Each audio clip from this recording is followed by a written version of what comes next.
Nangita ka ba og tindahan nga nagbaligya og kompletong construction materials? Barato na, ligoon pa, labaw sa tanan, walay tikas.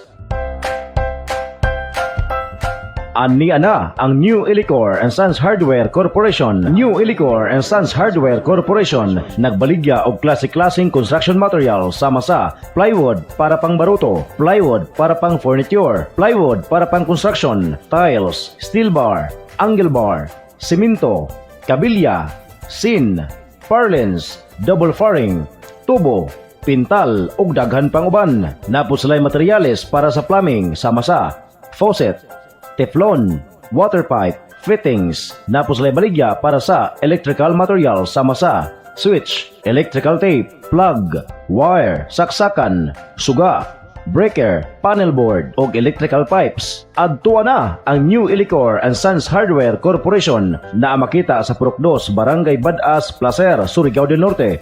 Pwede makontak sa cellphone number 0963-551-8842. Ang ilang main branch na makita sa San Nicolas Corner, Burgos Street, Surigao City. New Elicor and Sons Hardware Corporation. New Elicor and Sons Hardware Corporation.